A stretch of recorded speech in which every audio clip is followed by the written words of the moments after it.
Bien, pues vamos a comenzar este nuevo tema de análisis dinámico por métodos numéricos que construimos dando por supuesto todo lo visto en el tema anterior sobre análisis cinemático por métodos numéricos.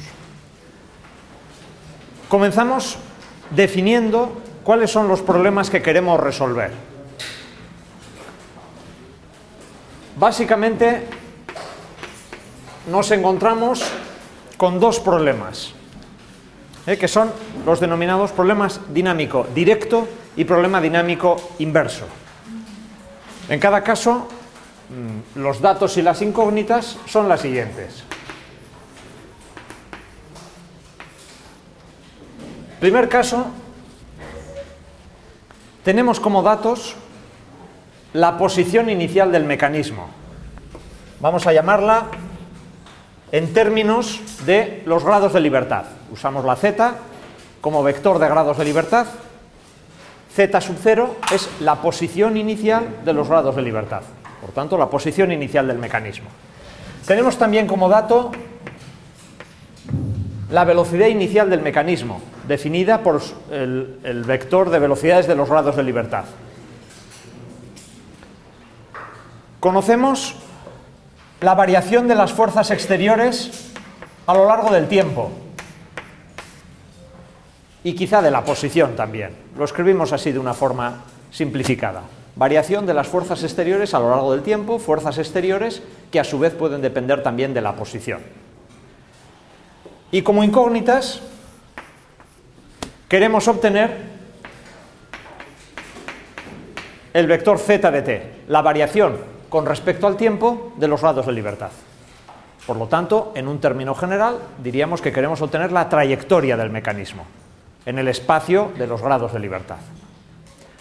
Bien, este es el problema que denominamos problema dinámico directo y cuya resolución, como saben ustedes, se basa en un problema de valor inicial. Por lo tanto, representa la solución de un sistema de ecuaciones diferenciales de segundo orden.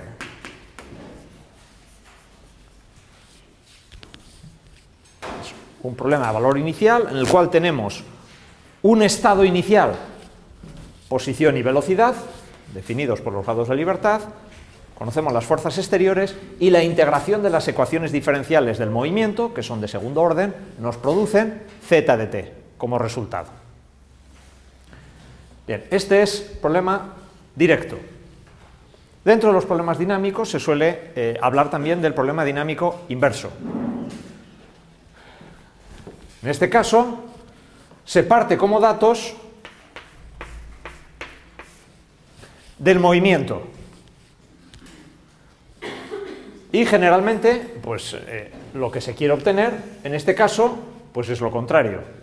Se suele querer obtener las fuerzas exteriores que producen ese movimiento, las fuerzas motoras o fuerzas exteriores que producen este movimiento, y también se suele querer obtener muchas veces las fuerzas interiores, las reacciones. Reacciones en cada uno de los pares, articulaciones, por tanto fuerzas de reacción y también momentos de reacción. Bueno, pues este es el problema dinámico inverso. Inverso, que es un problema algebraico. Aquí no hay ecuaciones diferenciales involucradas.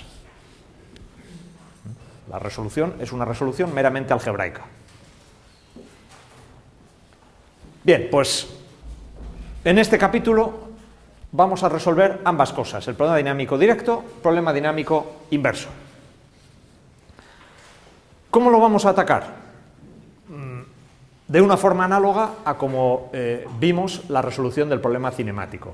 Vamos a utilizar las coordenadas naturales como soporte matemático para el planteamiento de nuestro problema.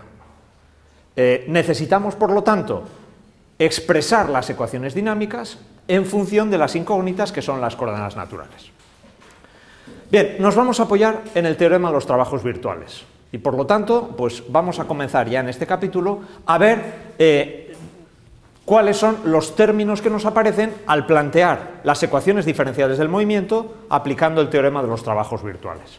Comenzamos viendo las fuerzas de inercia de un elemento.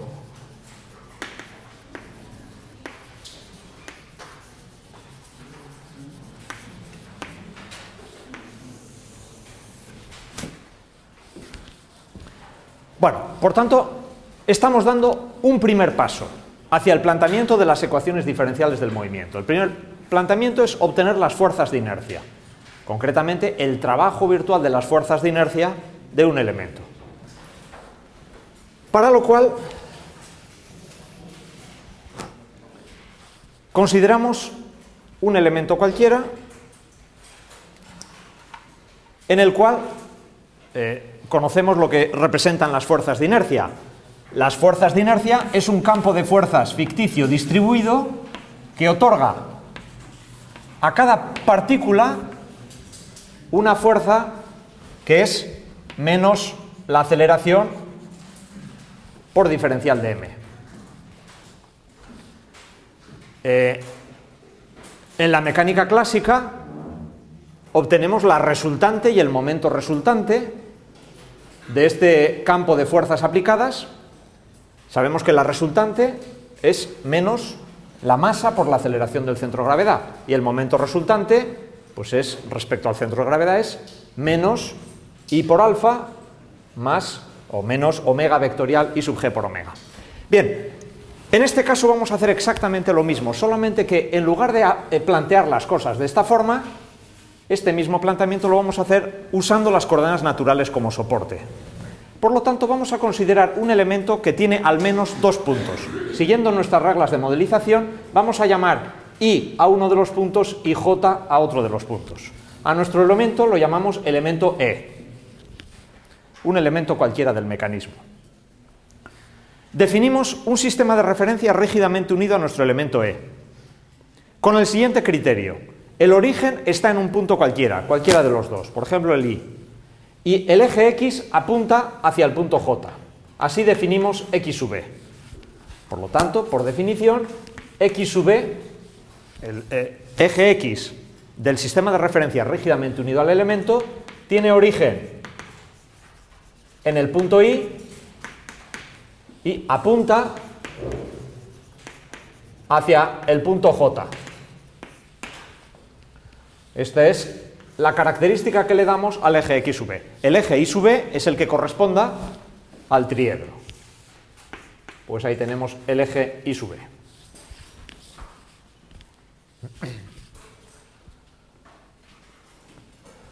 Bien, consideramos además el sistema de referencia fijo, que llamamos cero,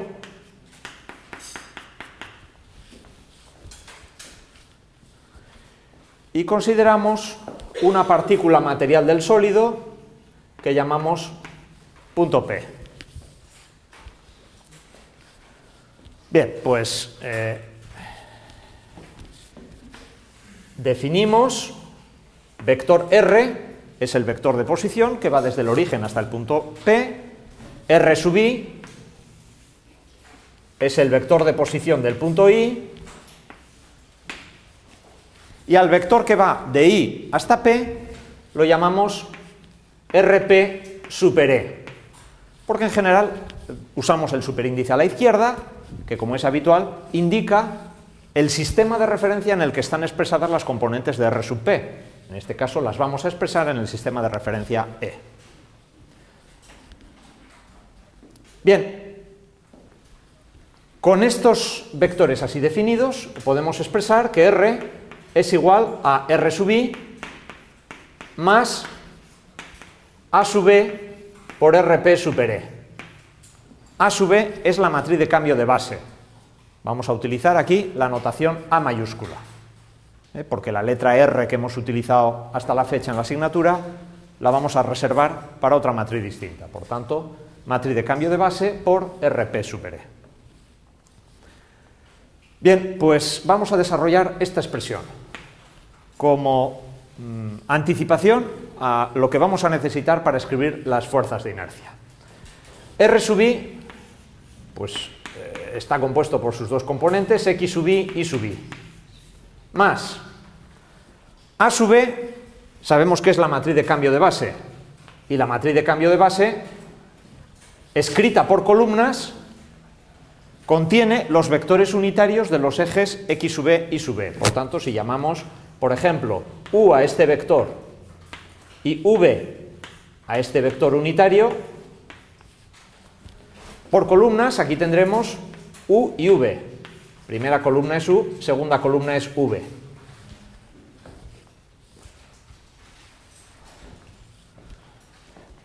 Y estos vectores, a su vez, podemos escribirlos de una forma muy sencilla. El vector u, teniendo las coordenadas de los puntos j e i, podemos escribirlo como x sub j menos x sub i partido por l y j, y sub j menos i sub i partido por l y j. El vector unitario u es el vector ij dividido por la longitud. Los dos componentes del vector ij entre la longitud. Y el vector v es el vector perpendicular, teniendo en cuenta que es un vector unitario, que la primera componente es coseno de alfa, que la segunda es seno de alfa, llamando alfa al ángulo que forma con la horizontal. El vector perpendicular tiene componentes menos seno de alfa, coseno de alfa. Por lo tanto, este con signo cambiado, pues tendremos menos i sub j menos i sub i partido por l y j, x sub j menos x sub i partido por l y j.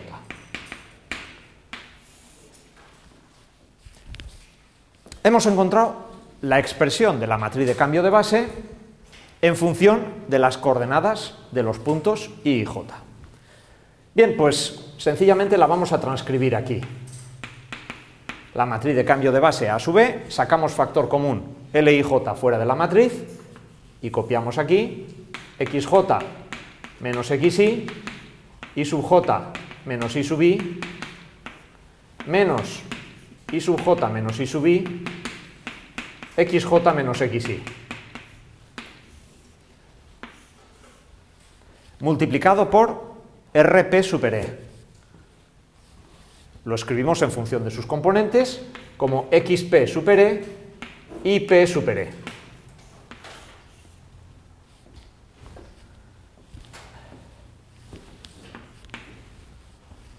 Y finalmente, esta expresión la vamos a dar la forma de matriz por vector, donde separamos aquí una matriz de 2 filas y 4 columnas, multiplicado por un vector que contiene x sub i, y sub i, x sub j, y sub j. Por tanto, es solo una reordenación. No estamos cambiando la expresión, sino simplemente reordenándola. El contenido de esta matriz lo obtenemos por identificación. Cogemos la primera fila y vemos, bueno, perdón, quizá aquí podíamos haber expresado perdón, vamos a borrar esto y vamos a dar un paso anterior, porque si no aquí lo vamos a tener, si no lo quieren borrar, vamos a hacerlo por aquí, vamos a hacer aquí un paso previo y luego volvemos ahí arriba. Este es el destino final de lo que queremos hacer. En medio escribimos esto de la siguiente manera. Esto es x sub i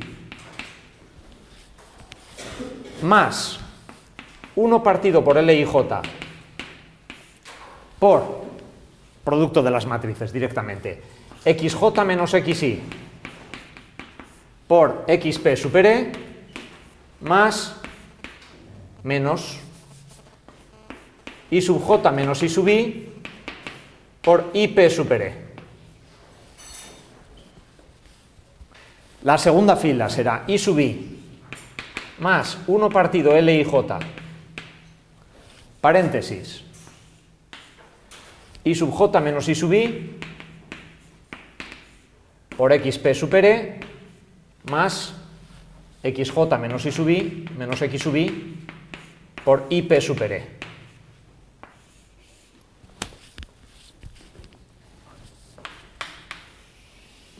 Y volvemos otra vez aquí. Por tanto, la reordenación la hacemos respecto de esta expresión. Para encontrar los huecos, nos fijamos en cuáles son los términos que multiplican a x sub i. Término 1, 1 va a venir multiplicando por x sub i. Entonces tenemos aquí 1, que es este término de aquí, menos xp super e partido por L y J. Este es el primer término por pura identificación de lo que tenemos en la primera fila multiplicando a x sub i. Y así sucesivamente. La primera fila, ¿qué es lo que multiplica a i sub i? Pues tenemos menos ip super e partido por L y J. Por x sub j, pues xp super e partido por L y J, y por I sub J menos IP super E partido por L y J. Y en la segunda fila exactamente lo mismo. Por X sub I tendremos menos IP super E partido por L y J, por I sub I será 1 menos XP super E partido por L y J, por X sub J tenemos IP super E partido por L y J, y por I sub J XP super E partido por L y J. Si no me he confundido. Bueno, pues a esta matriz le damos el nombre de T sub P. Y a este vector le damos el nombre de Q sub E.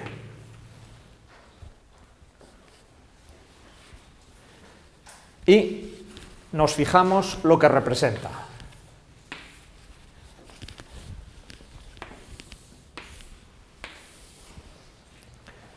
La posición de un punto cualquiera del sólido material lo podemos escribir como producto de una matriz T sub P, cuyas características son las siguientes. Es una matriz de 2 por 4. Es una matriz constante en el tiempo.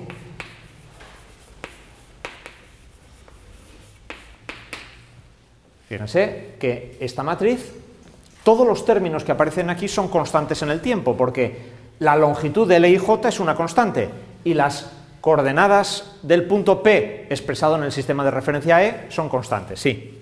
El elemento 1, 2 de la matriz tendría que ser positivo, ¿no? Quizá me he confundido.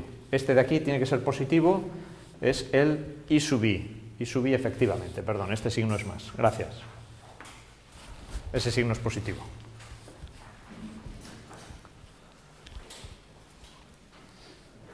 Matriz constante en el tiempo. Las coordenadas del punto P expresadas en el sistema de referencia E son constantes en el tiempo. También lo es L y J. ¿Y de qué depende entonces? T sub P, ¿de qué depende? Pues es una matriz que depende del punto P.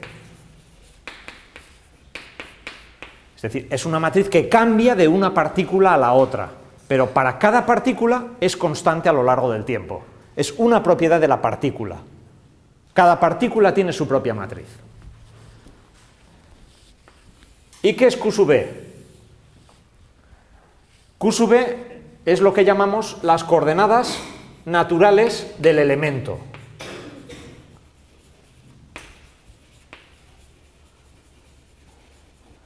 Hasta la fecha, en la cinemática, las coordenadas naturales las hemos referido al mecanismo. Nunca separábamos las coordenadas naturales de cada elemento. Bien, sin embargo, aquí nos va a aparecer continuamente las coordenadas naturales del elemento. Tomamos el criterio de que estas coordenadas están compuestas por las coordenadas de dos puntos cualesquiera del elemento. Fíjense que el elemento puede tener más puntos. Aquí hemos dibujado punto I y punto J. ¿Qué ocurre si el elemento tiene 3, 4 o 5 puntos más? Bueno, pues podremos escoger dos cualesquiera de los puntos. Por lo tanto, en toda la demostración que estamos haciendo, Q sub e contiene dos puntos, cualesquiera. Si hubiera más, podríamos escoger puntos diferentes. Bien, con esta matriz estamos ya en condiciones de dar el segundo paso. ¿Cómo obtenemos entonces la fuerza de inercia de una partícula? Pues la fuerza de inercia de una partícula depende de su aceleración. ¿Y su aceleración cómo la obtenemos? La aceleración de una partícula, r segunda, se obtiene derivando dos veces esta expresión. Pues al derivar dos veces esta expresión, derivada segunda de r con respecto al tiempo dos veces, como t sub p es una matriz constante en el tiempo, podemos escribir que es igual a t sub p por q segunda e. La regla de derivación es completamente sencilla, puesto que t sub p es una matriz constante. Ahora, podemos derivar esta expresión, pero también podemos aplicar el operador virtual. ¿Cuánto vale el desplazamiento virtual del punto P? Que el punto tendrá un desplazamiento virtual que será delta sub r, el que le corresponda. El desplazamiento virtual seguirá las mismas leyes que la velocidad, sigue las mismas reglas de diferenciación. Por lo tanto, podremos escribirlo como t sub p por delta de q sub e, por la variación virtual de las coordenadas naturales que corresponden al punto E. Bueno, si es así, tenemos ya los datos que necesitamos. La fuerza de inercia de esta partícula, la dibujamos aquí, será menos r segunda por diferencial de m. Y el desplazamiento virtual de esta partícula será delta de r.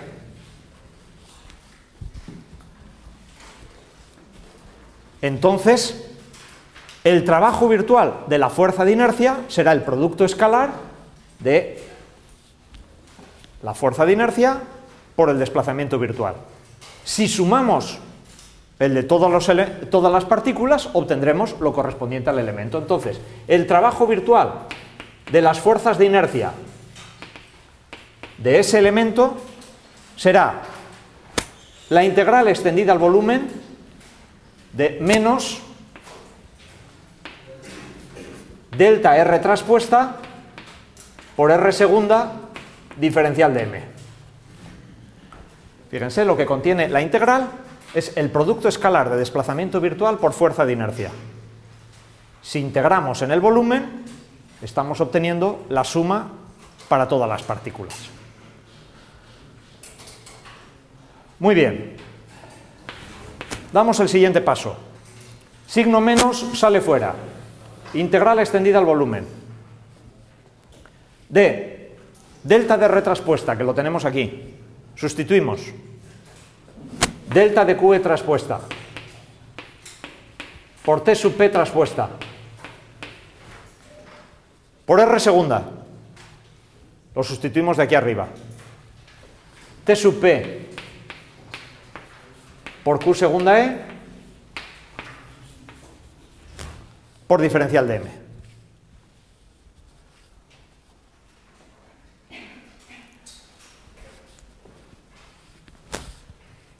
Ahora bien, estos dos términos son independientes de la integral. Por lo tanto, podemos sacar este fuera de la integral y este también podemos sacarlo fuera de la integral.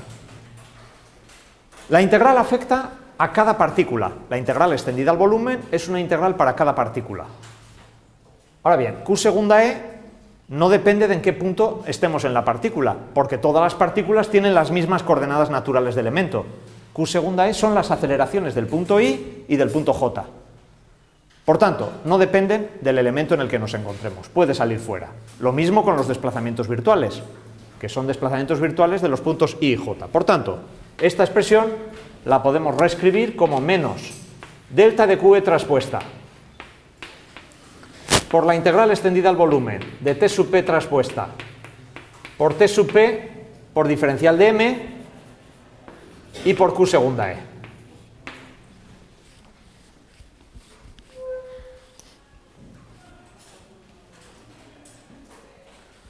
Bueno, pues a esta matriz que aparece aquí se le denomina matriz de masas.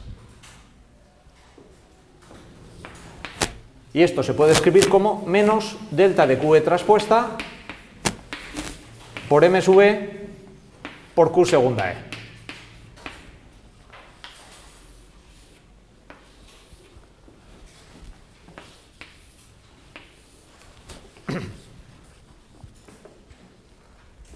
Y vamos a estudiar a continuación un poquito más en detalle qué tamaño y qué estructura tiene esta matriz de masas.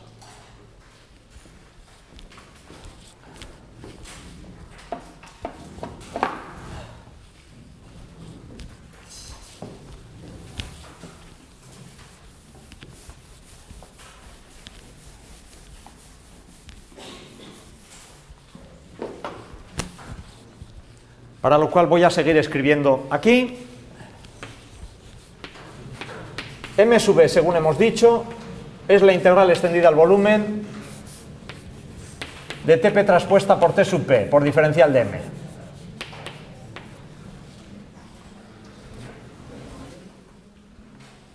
Bien. T sub P traspuesta es una matriz que tiene esta forma.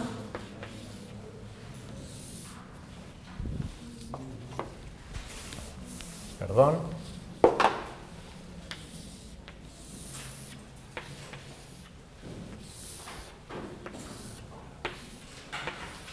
T sub P es de 2 por 4, por tanto T sub P traspuesta es de 4 por 2.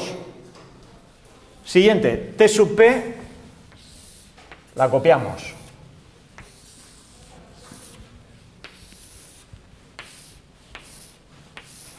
Es la matriz de 2 por 4 y esto va multiplicado por diferencial de M.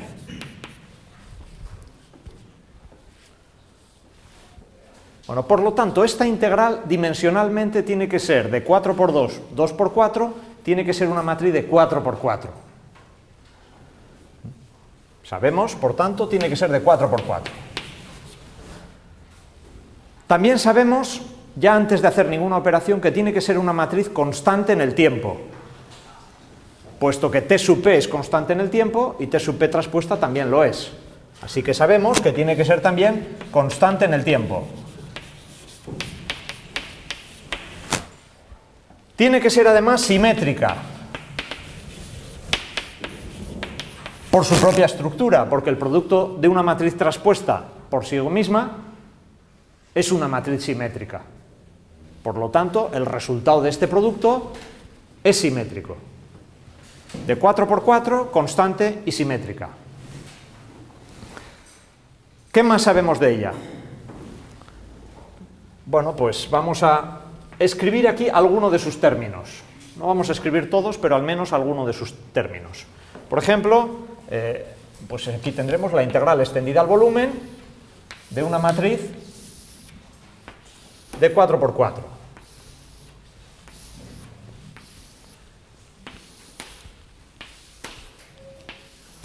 Vamos a escribir, por ejemplo, el término 1, 1, para lo cual, pues escribimos una parte de lo que está ahí en la matriz T sub P. Pues tenemos aquí 1 menos XP super E partido por LIJ, y debajo de esto tenemos menos IP super E partido por LIJ. Escribo solo algunos de los términos para ir viendo el aspecto que tiene. Según esto, pues aquí tendremos 1 menos XP super E partido por LIJ menos IP super E partido por LIJ. Estamos copiando de la expresión que hemos visto antes.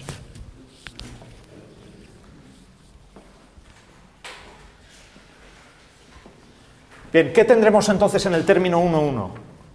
Haciendo ese producto tendremos 1 menos XP partido por LIJ elevado al cuadrado más IP super E partido, bueno, elevado al cuadrado partido por LIJ al cuadrado.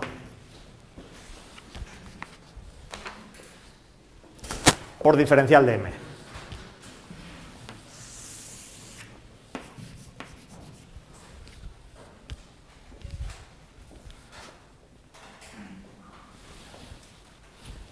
¿Cuánto vale esta integral? Podríamos verla por aquí. La sacamos fuera y esta integral sería la integral extendida al volumen de paréntesis al cuadrado. Pues será 1 más o menos 2 xp super e partido por L y J más xp super e elevado al cuadrado partido por L y J cuadrado más ip super e elevado al cuadrado partido por L y J cuadrado por diferencial de m. Eso es el término 1, 1. Por tanto, es la integral de estos términos que aparecen por aquí. ¿Cuánto vale esto? Primer sumando, la integral de 1 por diferencial de m es la masa del elemento. Primer sumando nos da la masa. El segundo sumando nos da menos 2 xp super e partido por L y J. Sacando fuera de la integral los términos constantes, nos queda la integral de xp super e por diferencial de m. Eso es el centro de gravedad, por definición. Entonces nos quedará menos 2 partido por L y J, son los términos, multiplicado por la masa y por xg super e. Por lo tanto, momento estático de primer orden nos aparece es centro de gravedad multiplicado por la masa. Y finalmente nos aparece la integral de xp al cuadrado más ip al cuadrado, partido por L y J cuadrado. Bueno, la suma de x al cuadrado más y al cuadrado es la distancia que hay del punto al origen. Eso es el momento de inercia. Por lo tanto, esto será más i sub i partido por L y J cuadrado. L y J cuadrado sale fuera y la suma de las componentes al cuadrado es el momento de inercia respecto del punto I. Por lo tanto, el término 1, 1 se compone de las propiedades másicas tradicionales que aparecen en un mecanismo, que son en un elemento, que son la masa, el centro de gravedad y su momento de inercia. Aparte de otros términos geométricos como la longitud del elemento entre los puntos I y J. Bien, pues así es en su conjunto la matriz L y J, la matriz de masas. Matriz de masas que vamos a escribir por aquí. Voy a borrar.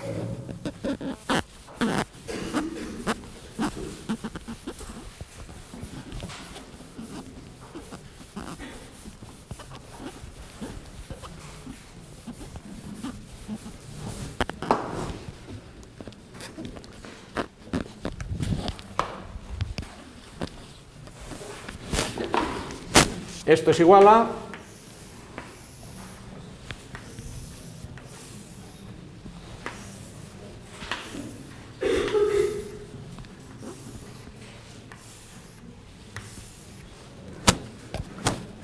m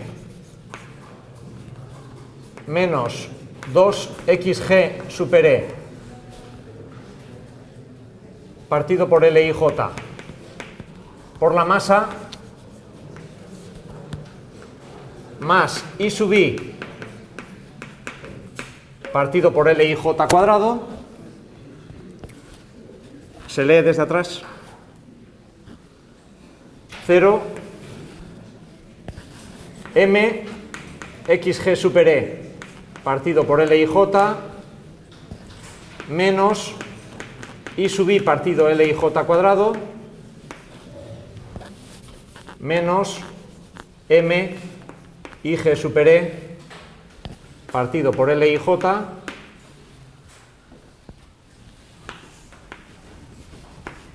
no lo copio, ahí tenemos el mismo término, M IG super E partido por L y J, aquí tenemos el mismo término y aquí tenemos I sub I partido por L y J cuadrado y aquí tenemos el mismo término. Aquí tenemos un 0 y todo esto es simétrica.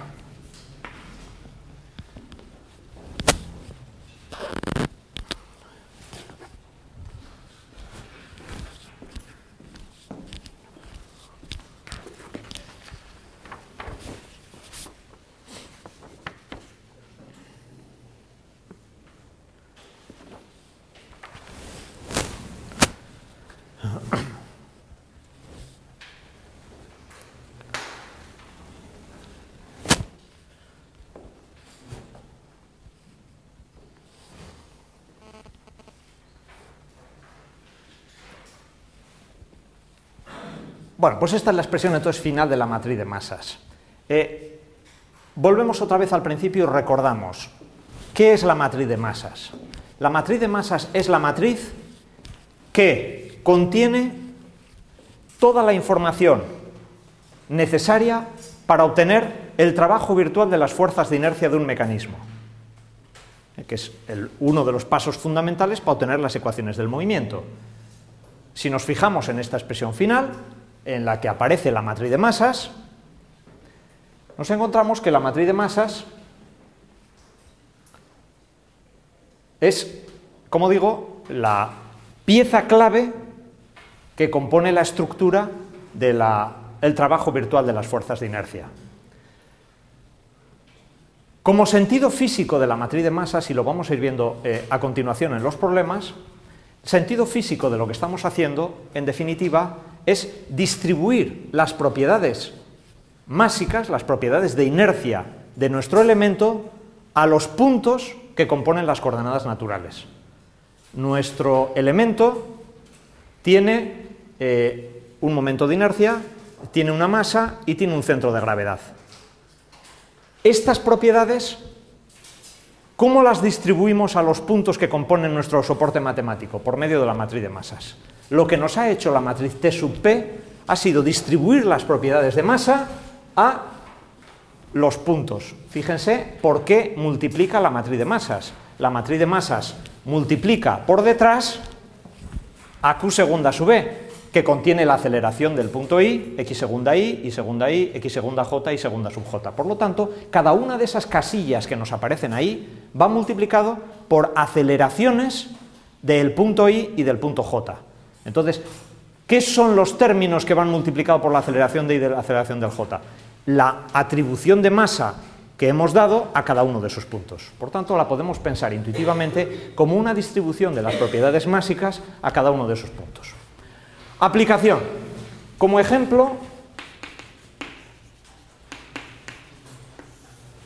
vamos a obtener la matriz de masas de un elemento muy sencillo, que es un elemento, es una barra biarticulada modelizada por medio de dos puntos 1 y 2 que tiene de masa m y longitud L. ¿Cuánto vale la matriz de masas en este caso?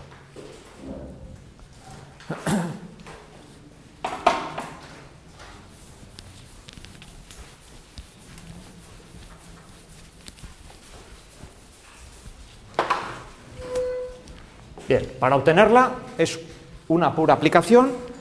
Dibujamos el sistema de referencia de nuestro elemento, que tiene origen en un punto y apunta hacia el otro. Por lo tanto, este es el punto, el eje X sub E.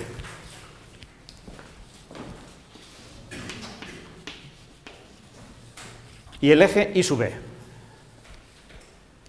acuerdo con esto? El centro de gravedad se encuentra en la mitad de nuestro elemento. Entonces, utilizando la notación de la matriz de masas que acabamos de obtener, tendremos la masa, la hemos llamado m.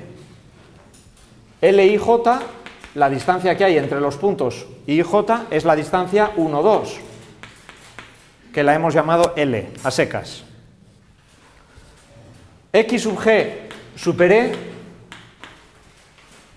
vale L medios, porque el centro de gravedad está en la posición media. Y G super E es igual a 0. Y por último, I sub I es igual a I sub 1, es momento de inercia con respecto al origen del sistema de referencia, es I sub 1, pues es el momento de una barra con respecto de su extremo, mL cuadrado tercios.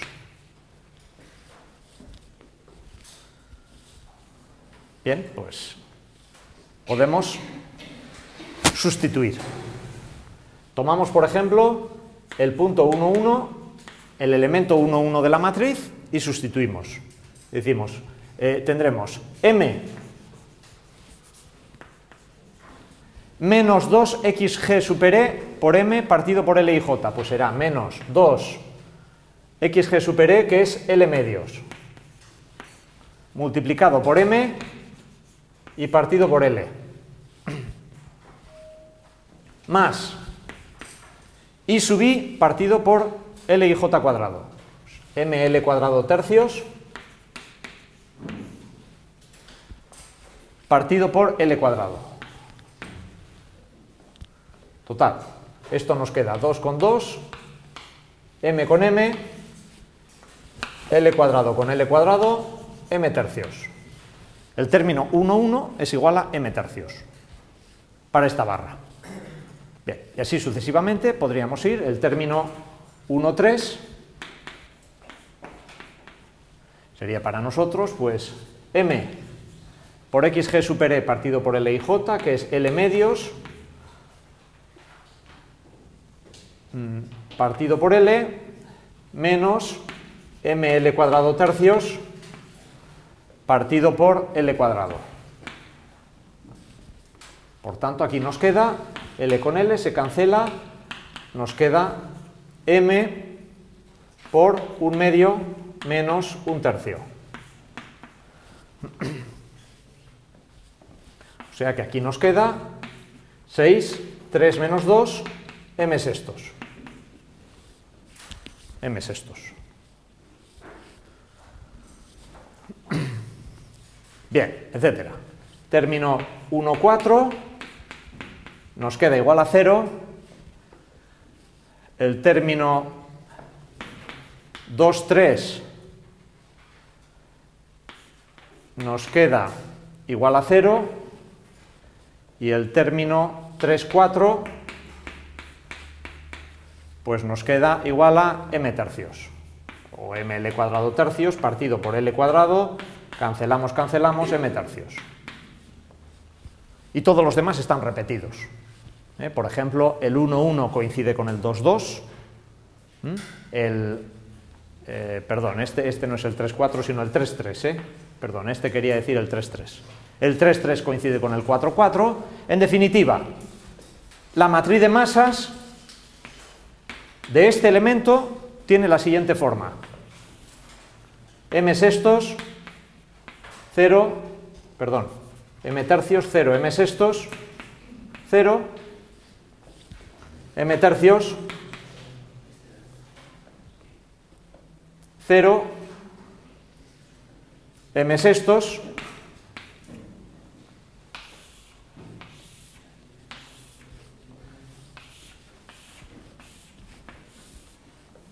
aquí nos queda m tercios, 0, y simétrica. Sacando factor común,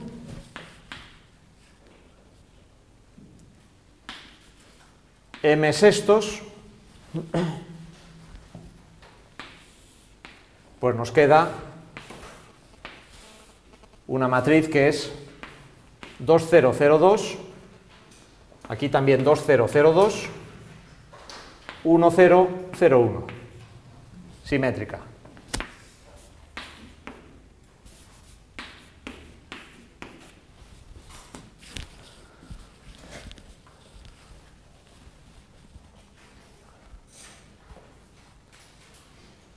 Bien, pues esta expresión la utilizaremos en los problemas.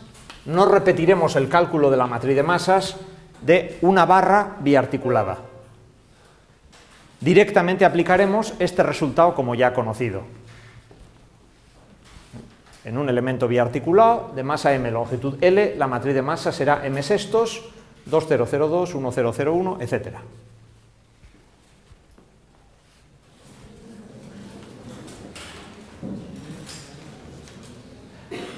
Una vez vistas las fuerzas de inercia de un elemento, vamos a ver ahora cómo se obtienen las fuerzas de inercia de un mecanismo, que, como vamos a ver, se producen por medio de un proceso de ensamblado. Lo vamos a ver por vía de un ejemplo. Tenemos dos barras articuladas, 1, 2, 2, 3. Consideramos que ambas barras tienen masa m y longitud L. Hemos dicho que es por vía de un ejemplo, sin perder generalidad, lo vamos a ver de esta forma. Por tanto, nuestro mecanismo se compone, en este caso, el más sencillo posible, de dos barras flotantes unidas entre sí mediante la articulación del punto 2.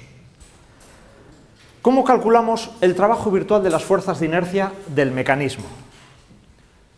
Pues muy sencillo, porque el trabajo es una magnitud escalar, y al ser escalar es una magnitud aditiva.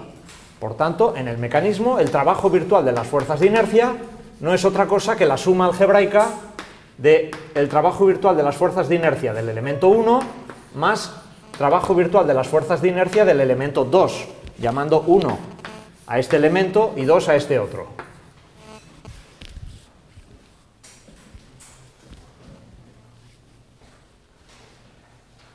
Sumamos directamente, suma algebraica. Pero cada uno de estos trabajos los hemos visto en el apartado anterior y podemos reescribirlos. Entonces, tendremos el trabajo virtual correspondiente al elemento 1, pues será delta Q del elemento 1 traspuesto por la masa del elemento 1 por la aceleración del elemento 1, más delta Q del elemento 2 traspuesto por la matriz de masas del elemento 2 por Q segunda del elemento 2.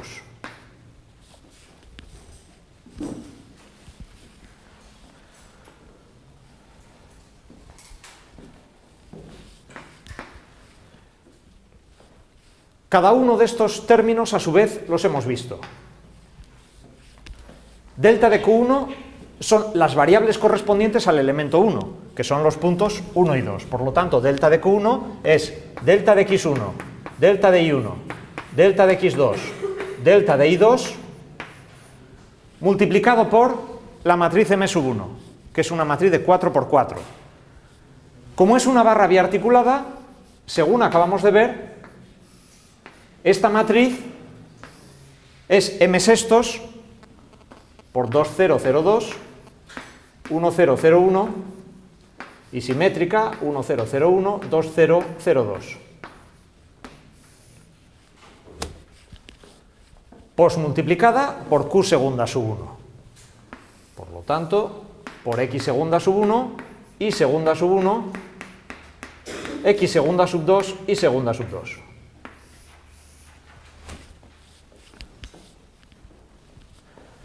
Más delta de Q sub 2 traspuesta, hacemos exactamente lo mismo para el elemento 2. Ahora, el elemento 2, sus variables, ¿cuáles son? Punto 2 y punto 3. Por lo tanto, delta de X sub 2, delta de Y sub 2, delta X sub 3, delta Y sub 3. Multiplicada por M sextos. La matriz es la misma, puesto que las barras son iguales. 2002, 1001, 1001, 2002. Posmultiplicado por X segunda sub 2, Y segunda sub 2, X segunda sub 3 y segunda sub 3.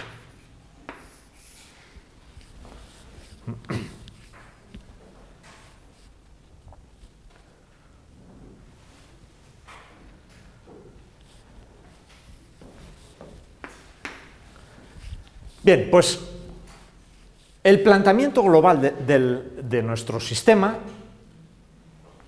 consiste en transformar una suma de cantidades algebraicas en una expresión matricial única. Aquí nos van apareciendo diversas sumas. Bien, pues las vamos a transformar en una única expresión matricial, que es la siguiente.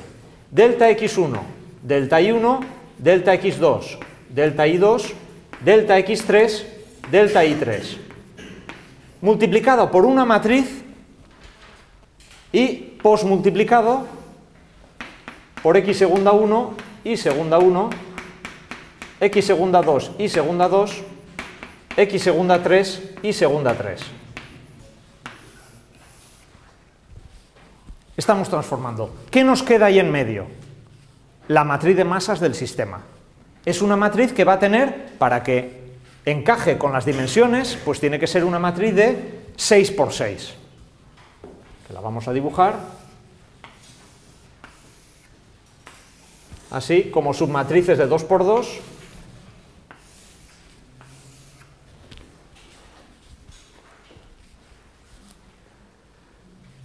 Bien, ¿cómo rellenamos esto? Pues muy sencillo. Se opera en esta expresión y una vez que tenemos toda la expresión, identificamos qué términos van multiplicando a x segunda 1 y qué términos van multiplicando por delta de x1, etc. Es decir, se hace una identificación de cuáles son los términos que multiplican a las aceleraciones y a los desplazamientos virtuales. El desarrollo completo lo tienen en el libro de apuntes. Aquí exclusivamente vamos a recoger la conclusión. Por otra parte, es bastante intuitiva. Esta matriz que aparece aquí es una matriz que está multiplicando, y si ponemos aquí los índices, al punto 1 y al punto 2 en columnas. Fíjense que aquí vamos a hacer fila por columna. Por lo tanto, por columnas, este 1, ¿qué quiere decir? Que estos términos que aparecen aquí, el 2 y el 0, van a ir multiplicados por x segunda 1 y segunda 1. ¿Y este 2 qué significa? Que esto va a ir multiplicado por x segunda sub 2 y segunda sub 2. ¿De acuerdo?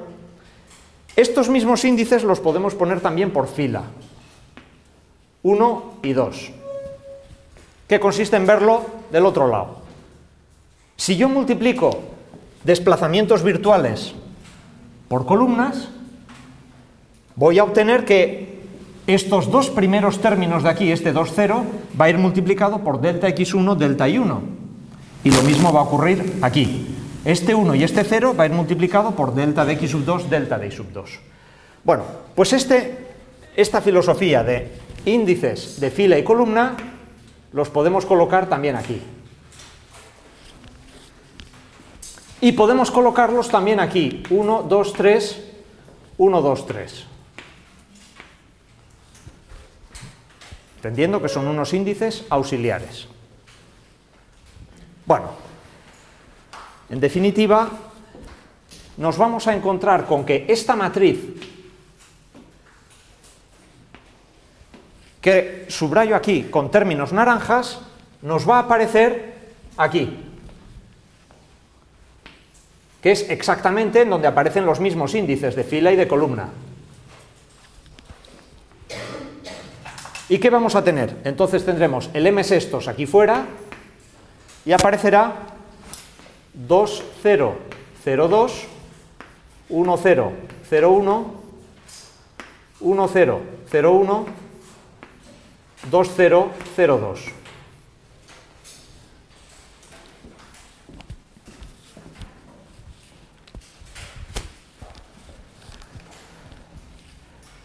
Pero es que tenemos una segunda matriz que resaltamos en color azul, que contiene los índices 2, 3, 2, 3, que van a aparecer exactamente igual aquí. Los índices 2, 3 aparecerán aquí.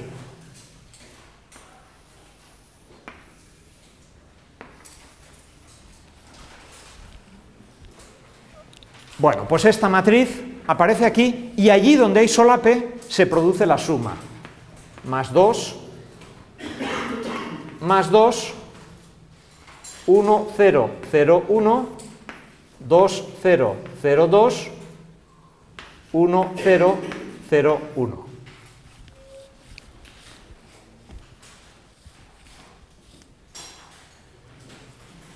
Bien, por lo tanto,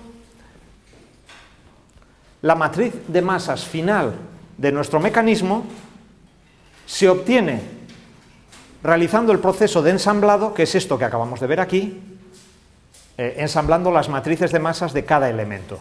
¿En qué consiste el ensamblado?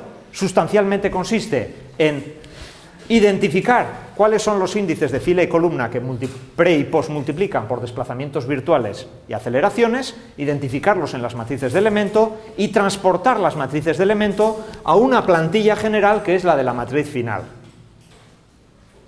¿Qué ocurre? Que habrá zonas de solape. ¿Y en las zonas de solape qué ocurre? Pues que se suman. Como estamos sumando trabajos virtuales, aquí los términos de solape, se suman los términos que en definitiva equivale a sumar trabajos virtuales. Naturalmente, en donde no hay nada, pues no hay nada, 0, 0, 0, 0. Bueno, de tal forma que la matriz final del mecanismo es sencillamente m sextos, por la que aparece ahí, 2, 0, 0, 2, 1, 0, 0, 1, 4, 0, 0, 4, 2, 0, 0, 2 y aquí 1, 0, 0, 1, 1, 0, 0, 1, 0, 0, perdón, 1, 0, 0, 1, 0, 0, 0, 0. Esa es la matriz global de nuestro mecanismo, obtenida por ensamblado, y que representa una distribución de la masa, de las propiedades de masa del elemento, a los puntos 1, 2 y 3. ¿Cuál es la dimensión de la matriz de masas? En este caso, 6 por 6. En general, n por n. La matriz de masas tiene tantas variables como tenga nuestro mecanismo. Distribuimos masa a cada uno de los puntos que componen nuestro vector de variables.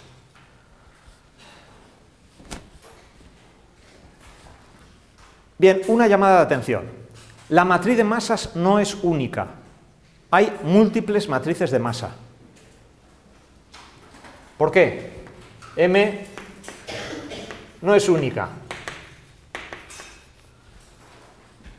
Porque la matriz de masas se apoya en elegir dos puntos cualesquiera de un elemento. Como hay elementos que pueden tener más de dos puntos, resultará que en función de la elección que hagamos de los puntos del elemento, obtendremos distintas matrices de masas. No es única, hay distintas matrices de masas, todas ellas correctas. Porque la matriz de masas en sí nos da una parte de la información que necesitamos. Después va pre y post multiplicada por desplazamientos virtuales y por aceleraciones. El producto de matriz de masas por aceleraciones y premultiplicada por desplazamientos virtuales es lo que nos da la información correcta. Por tanto, M no es única, hay múltiples matrices de masas. Dato importante. Bueno, vamos a hacer un pequeño problema para ejercitarnos con la matriz de masas, que es el siguiente. Como ejemplo,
Bien, el problema es el siguiente. Tenemos un cuadrilátero articulado con 3 patas, de las cuales una es redundante, ¿eh? Son paralelas, con todas los ejes se encuentran a la misma altura, en la base y en el elemento superior.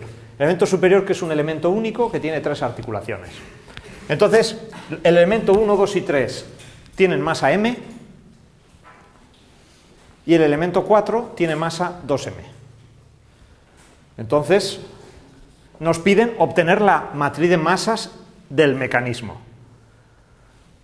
Basándonos en la modelización que está hecha, sabemos que Q es x1 y 1, x2 y 2, x sub 3 y sub 3. Por tanto, es de 6 por 1, nuestra matriz de masas es de 6 por 6. ¿Cómo se obtiene la matriz de masas? Ensamblando la matriz de masas de cada uno de los elementos. Por lo tanto, tenemos que desarrollar las matrices de masas de los 4 elementos que tenemos aquí a nuestro alrededor. Lo hacemos. M1. Matriz de masas del elemento 1. Pues es una barra biarticulada. Por lo tanto, será m sextos por 2002, 1001, etcétera. 1001, 2002. Con índices de fila y de columna, pues será A1, A1. Aquí nos aparece un índice de un número, de un punto fijo. Muy bien. Tendremos también m sub 2. El elemento 2, exactamente igual. La matriz de masa será m sextos por 2002, 1001, 1001, 2002, igual en valor con distintos índices de fila y columna. Pues serán B2, B2.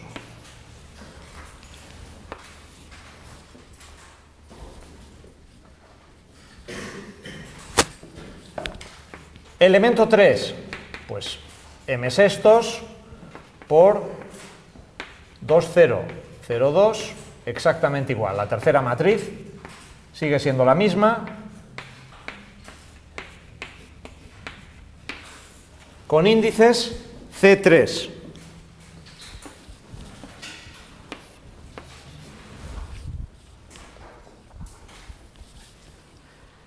Y finalmente tenemos el elemento 4.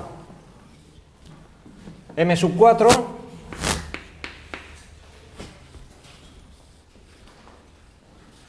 que esta es una barra de masa 2m. Por lo tanto, aquí tenemos que poner, pues vamos a mantener aquí el m sextos, pero debemos un 2, lo vamos a poner aquí, 4004, 2002, 2002, 4004. Con índices 1, 3, 1, 3.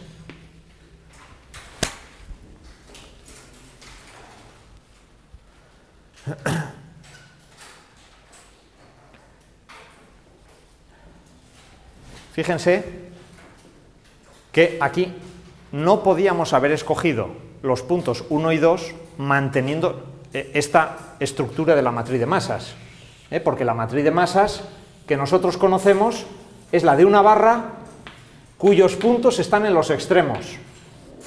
Para que los puntos estén en los extremos tenemos que escoger 1 y 3. Si hubiéramos escogido el punto 1 y 2, ¿qué ocurriría?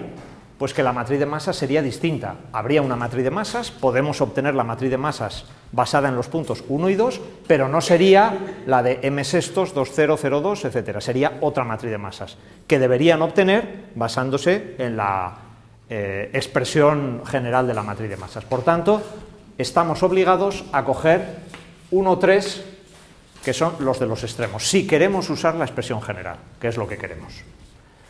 Bien, con esa nota ya estamos en condiciones de obtener la matriz de masas general. La matriz de masas será una matriz de 6 por 6, en donde ensamblaremos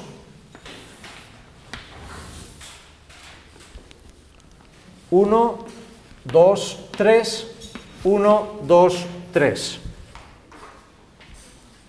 Fíjense que no hacemos constar aquí los puntos fijos, porque los términos de la matriz de masas van multiplicado por aceleraciones y por desplazamientos virtuales. Un punto fijo no tiene ni aceleración ni desplazamiento virtual, por lo tanto no tiene sentido ensamblar aquí términos fijos.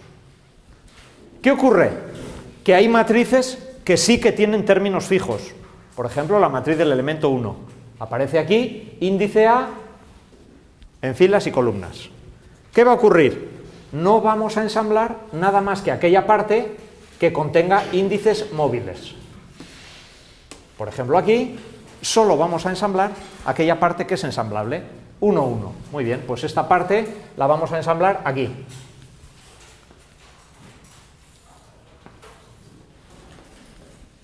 Y lo mismo vamos a hacer con las matrices 2 y la matriz 3. Vamos a ensamblar aquí y aquí. Por lo tanto, al ensamblar tendremos aquí m sextos y aquí pondremos 2002, 2002, 2002.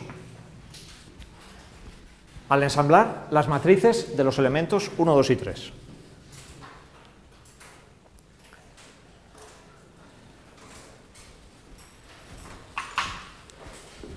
Además, tendremos que ensamblar la matriz del elemento 4. ¿Cómo lo hacemos? Pues de forma análoga. Venimos aquí y miramos los índices. Y venimos, vamos a ver. El elemento, esta submatriz de índice de columnas 1, índice de filas 1, ¿a dónde viene? Pues viene aquí, al 1, 1. Por lo tanto, ahí solaparemos esa parte y colocaremos, pues, más 4, más 4.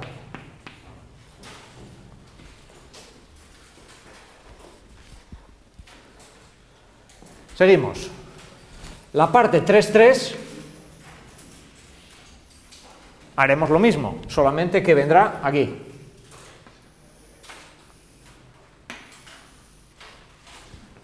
Del elemento 3 aparecerá aquí más 4, más 4.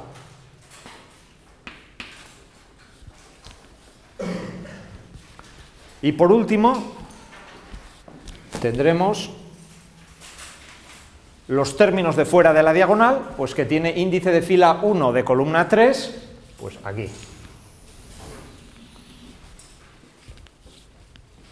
2, 0, 0, 2. Como es simétrico, pues el otro lo mismo aquí.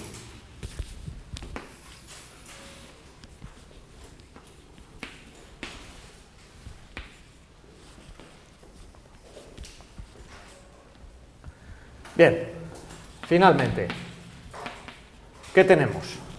M sextos, la expresión final,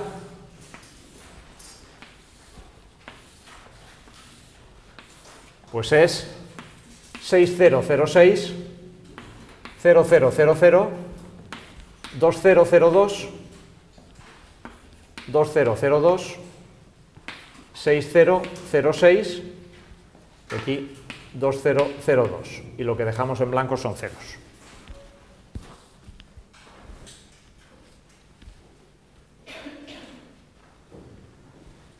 Bien, por lo tanto, ya tenemos la herramienta para ensamblar matrices de masas. La matriz de masas de un elemento se obtiene a partir de esa expresión general, la matriz de masas de un mecanismo se obtiene por ensamblado sucesivo de las matrices de masas de los elementos. Y así, no importa lo complicado que sea el mecanismo, siempre vamos procediendo de la misma forma.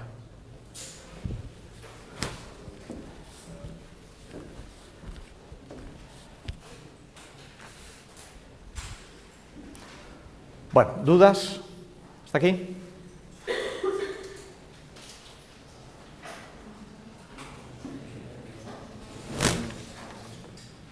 Bueno, pues vamos a ver rápidamente. Fuerzas exteriores.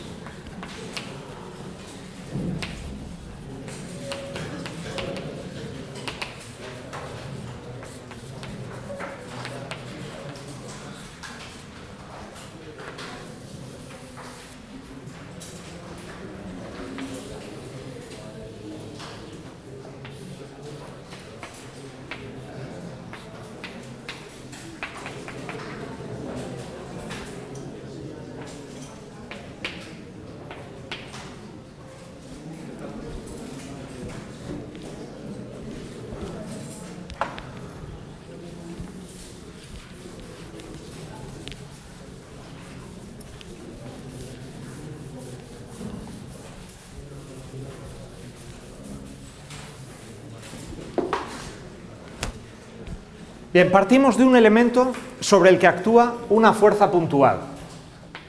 En una partícula material tenemos una fuerza puntual F, de un elemento cualquiera.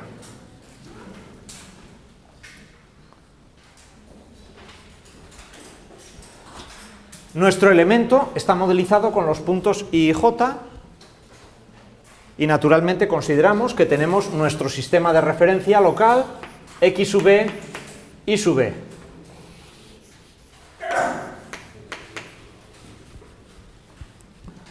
Esta fuerza F actúa sobre una partícula material que llamamos P, igual que antes.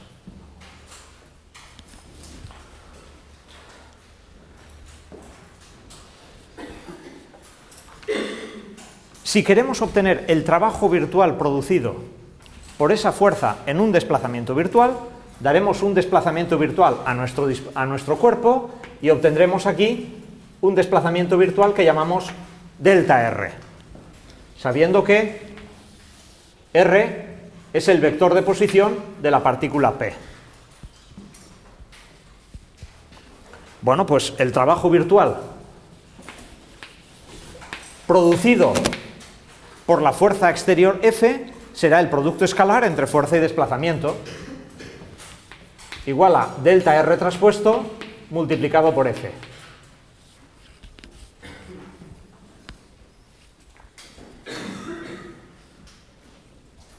Bien, pero resulta que este desplazamiento virtual lo hemos obtenido antes al obtener el trabajo virtual de las fuerzas de inercia y se basaba en la expresión de R como producto de la matriz T sub P multiplicada por Q sub E. Una matriz de 2 por 4 constante que dependía solo de la partícula, esto era T sub P, y Q sub E, que son las coordenadas de los puntos I y J. De aquí obteníamos que delta R, desplazamiento virtual, es igual a T sub P por delta de Q sub E. Podíamos derivar respecto al tiempo o podíamos obtener desplazamientos virtuales. Por lo tanto, este delta de R lo podemos obtener de aquí. Y nos quedaría delta de QE traspuesta por T sub P traspuesta por F.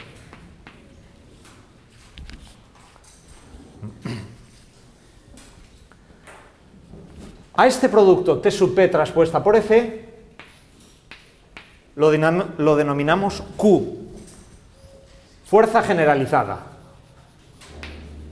Fuerza generalizada.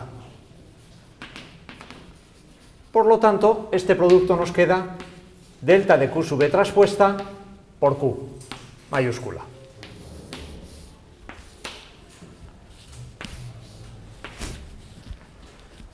¿Qué naturaleza tiene esta Q? Pues representa un vector de 4 por 1, dimensionalmente es un vector de 4 por 1, que contiene la distribución de la fuerza aplicada a los puntos I y J.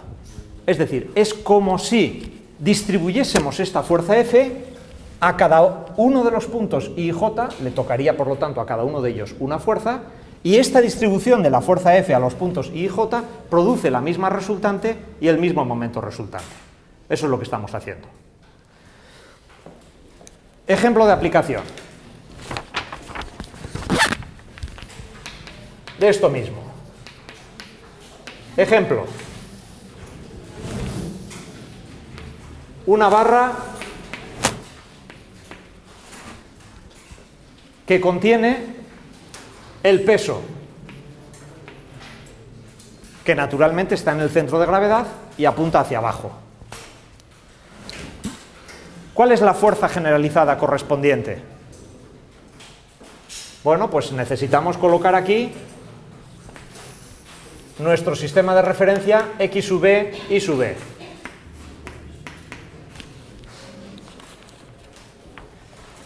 Y para calcular la fuerza generalizada Q, pues es igual a T sub P traspuesta multiplicado por F. T sub P traspuesta lo obtenemos, lo hemos visto antes, y podemos sencillamente transcribirlo.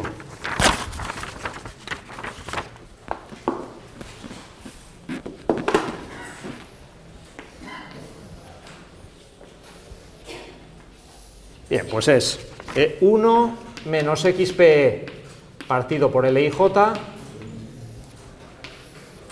La siguiente es IP super E partido por LIJ, XP super E partido por LIJ, menos IP super E partido por LIJ, esa es la primera columna, y la otra es menos IP super E partido por LIJ, 1 menos XP super E partido por LIJ, IP super E partido por LIJ, XP super E partido por LIJ, multiplicado por Fx, Fi.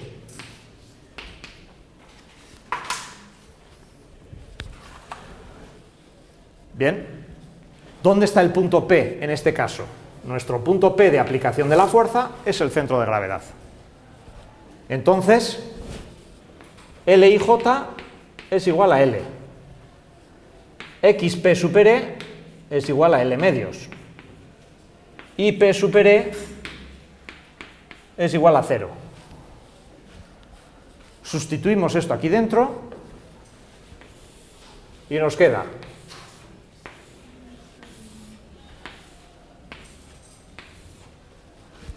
directamente, nos quedará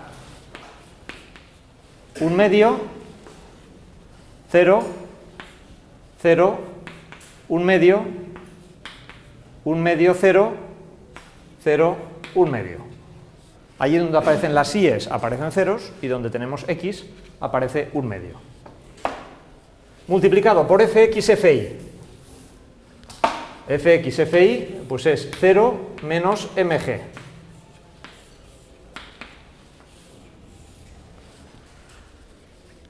¿Y esto qué nos da? Pues nos da 0 menos mg medios, 0 menos mg medios.